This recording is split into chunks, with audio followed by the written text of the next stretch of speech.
receiving yards, and had a career-high 5 touchdowns. The deadline for teams to use their franchise tags is next Tuesday. This one also big as well.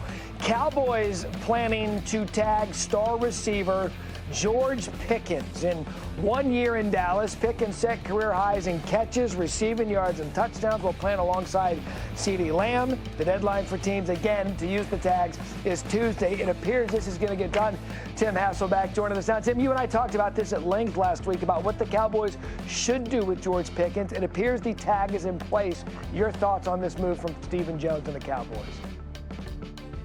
It's the right move by the Cowboys. I mean, they've gotten a lot of flack in recent years because they haven't, been able to quickly come to terms on contract extensions for some of their star players. Now, most of those guys were guys that they had drafted. Pickens obviously been in Dallas for 1 season, had a great year at over 90 catches, over 1,400 yards. He was very productive at times, played like the true #1 wide receiver. But because of the money that's tied up in CeeDee Lamb's contract, I think it does probably make the most sense that this is, a tag situation in hopes of maybe getting a long-term deal done. Right. But the likelihood is that Pickens is going to be looking for money at the very top of the market, and so it'll be hard to do what a team like the Cincinnati Bengals has done in terms of signing, 2 legitimate wideouts because one contract is clearly inferior than the other, and I just don't think Pickens will do that. So it makes sense for the tag.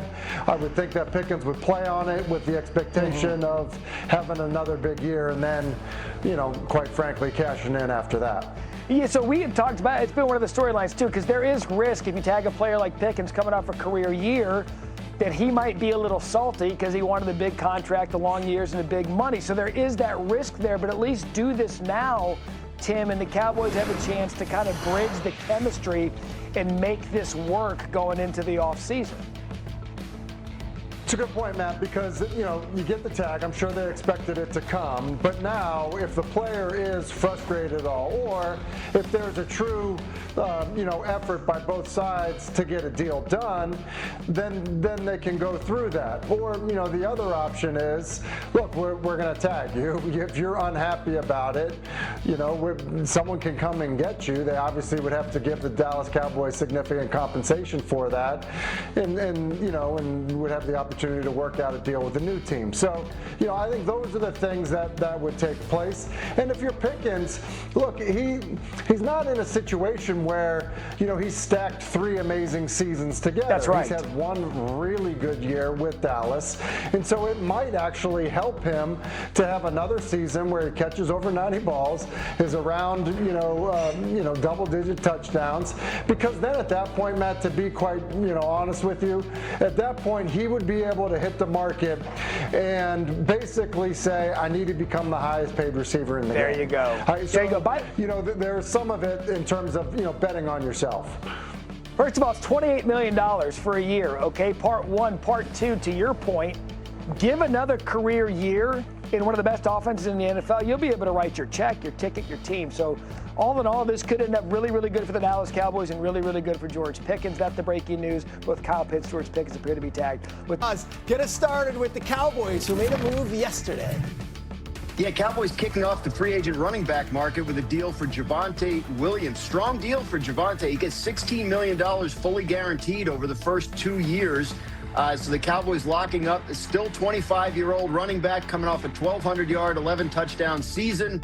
And it's an interesting start, Peter, to a running back market that's also going to include the Super Bowl MVP, Kenneth Walker, and some other big names. Let's bring in Mike Tannenbaum and Jason McCourty here, because Graz just laid it out pretty clearly as far as the running back market goes. But Mike T, I got to ask you, we were talking about George Pickens the last 2 weeks, not Javonte Williams. Will George Pickens be next? Do you see that move being an immediate next step? Not at all, Peter. George Pickens had an incredible year, over 1,400 yards, 9 touchdowns.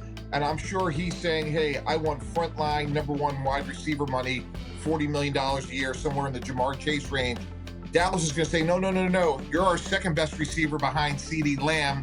T. Higgins is the highest paid #2 receiver at about $28 million a year.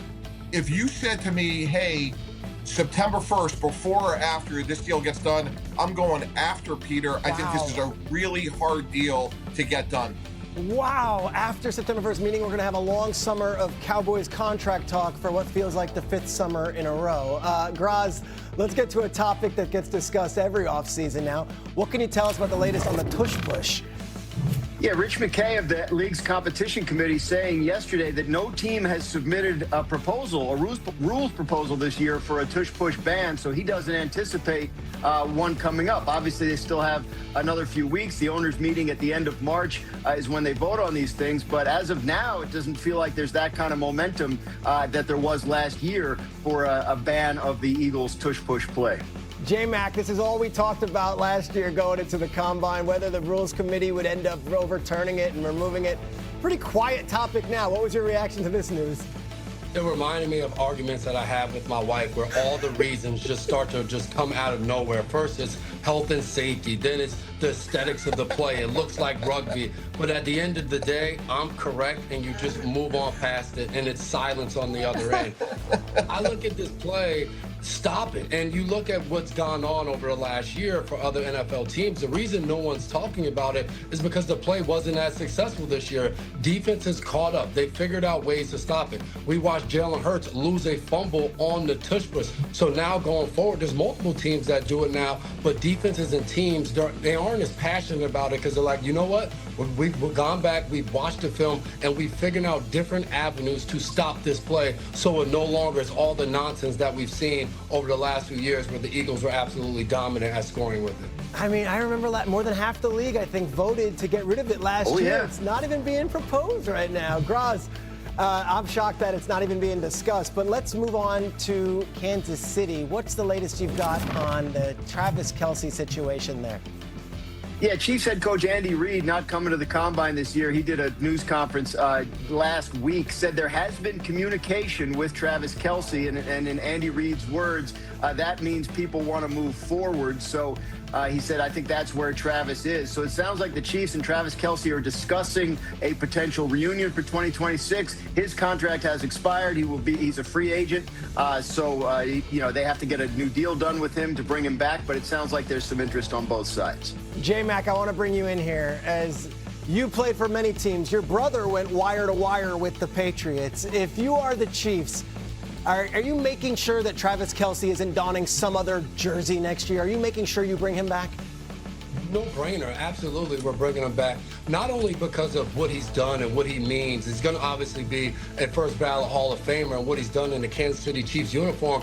But he was still good last year. I think sometimes we get caught up on the fact that Travis Kelce's been so good throughout his career that when he has a little bit of a slide, we look at it and say, oh, he's no longer good. No, he still was at the top in the NFL when it comes to reception and yards among tight ends. So he is still up there, and he's also at 11 yards per catch. That's up since 2022, and 5.7 yards after the catch, which is his highest since 21. So this is still a very productive player that deserves to still be in that Kansas City Chiefs uniform. Mike Tannenbaum, as fans and as reporters, sometimes there's some sentimentality here, and they've got a lot of heart and emotion. What do you think about bringing back Kelce at 37 after the performance he had last year? I wouldn't do it. And that's when you're in the front office and you're a head coach, you have to make the honest and sober observation that you want to pay a player for what they're going to do, not what they've done. He is slowing down. I know Jason had some statistics there, but he did go from 97 to 76 catches. Obviously, Patrick Mahomes was hurt. But when you look at the best tight ends in the game right now, Trey McBride's 27, Brock Bowers is 25, Sam Laporte is 25. There's some really good tight ends in the draft, like Kenyon Sadiq, Max Clare, Michael Trigg, amongst others. If I'm Kansas City, go get the next guy, honor Travis Kelce.